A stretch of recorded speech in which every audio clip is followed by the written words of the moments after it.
The Quo-Cast, a Status Quo fan podcast. So what I thought we would do in this episode is take a look at 4 tracks that were included as B-sides on singles released in 1991, or not, as the case may be, and ask the question, are they forgotten gems? Because in this case, these songs didn't appear on any studio albums. In particular, it didn't appear on the Rock Till You Drop album that had the likes of Bring It On Home and Tommy on it. And was it a waste just to put them as B-sides until they turn up on compilations a bit later down the line?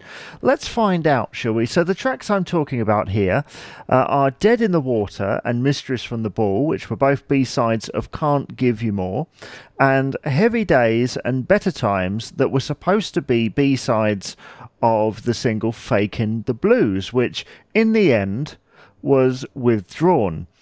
And I think, personally, it's a shame that Fakin' the Blues didn't come out, but actually maybe one of the B-sides should have been the single. And the thing you can say about all of these tracks is that they are pretty much what you would expect from Quo, with a few changes here and there, and because of when they were recorded, they've got that Rock Till You Drop sound. So produced by Francis Rossi, and Dead in the Water is typical Quo.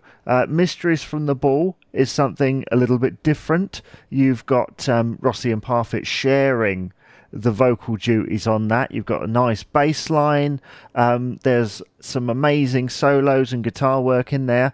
You've got Heavy Days, which is a Rick Parfit sung track, and Better Times, of course, which always to me sounded like a reinvention of the Rollin' Home riff from 1976.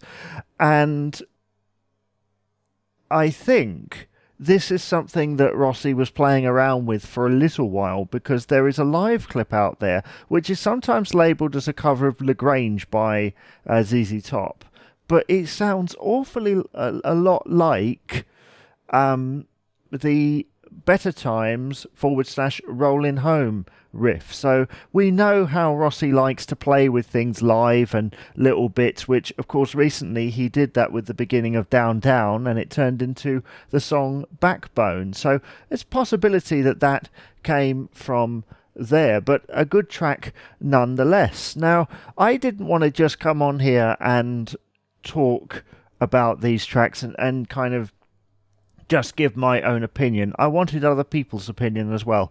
So I put it out on Facebook, and here are some replies that we got. So Brian says, Mistress from the Ball, Better Times and Heavy Days should all have been on the Rock Till You Drop album. Any one of them should have been there instead of Tommy. Which I must say, Brian, yeah, you're probably right there. Why they chose to re-record Tommy a year after putting it on the previous album, a year and a half or so, is anybody's guess. I don't really know. I guess maybe Rossi wanted to have another stab at it, because the original was very produced, whereas the 91 Rock Till You Drop version is a little bit more raw, I suppose. Maybe he liked the sound that they were coming out with and thought maybe it'll give it another burst of life. Who knows? But yeah, so James says, I like Heavy Days, but always thought it sounded unfinished, and Rick's vocal is buried. Yeah, I have to say, upon listening to it prior to this podcast, I didn't really notice it before, but Rick's voice is very low in the mix. But I think, if you think a bit later, when they did the Quid Pro Quo album and they did Two-Way Traffic, that was kind of buried in the mix as well, and people praised that for that. They thought it gave it a bit more heaviness, so maybe that's what they were thinking. And of course the instrumentation on that is brilliant. The way that it goes into that rhythm into the solo is classic Quo, but I do agree with you that his vocal is buried. Charlie says that he loves Mysteries from the Ball And Better Times is decent too, but Heavy Days is as bad as its cringeworthy title suggests. Yeah, and he also says that as for Dead in the Water, the song is unremarkable. Charlie also goes on to say that he always thought that its title was in incredibly poor taste given Rick's family tragedy in 1980. Yeah, I think I would agree with you, Charlie, about that. What do you think of the song Dead in the Water? Is it a Quo classic, or do you think, like myself and Charlie, that it's a little bit unremarkable? Well, when posting out about this, I got loads of replies on the worldwide Status Quo fan group as well. Most of them saying that the tracks that we're talking about today are all gems. You know, absolutely, of course, they're gems.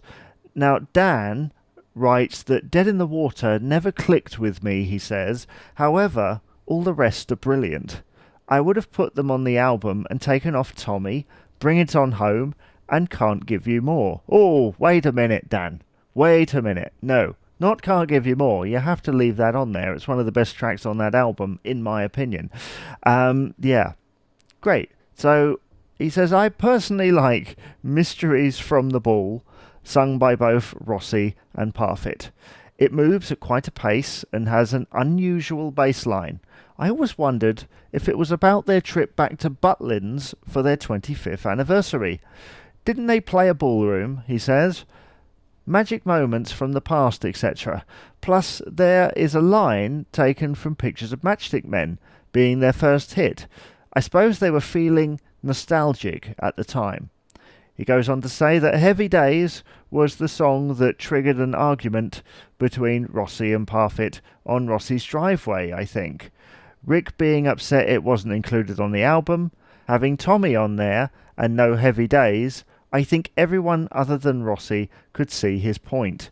I think in the end it all comes down to opinion, doesn't it? So the general consensus about these 4 tracks is that they are hidden Quo gems, and most of them didn't turn up until the Rock Us Rollin' box set of the early 2000s, and then subsequently the deluxe box edition of Rock Till You Drop recently. But should it have been included? Should they have all been included on the original album? Quite possibly. But I believe that at the time, the management were very keen on getting them to do covers after the success of the Anniversary Waltz. So you were always going to have covers on there because of that success. But yes, they should have been included on the album somewhere, at least one of them. So thank you to everybody who contributed to this episode of the Quo-Cast. And right now, I'm going to go and listen to that deluxe box set. See ya!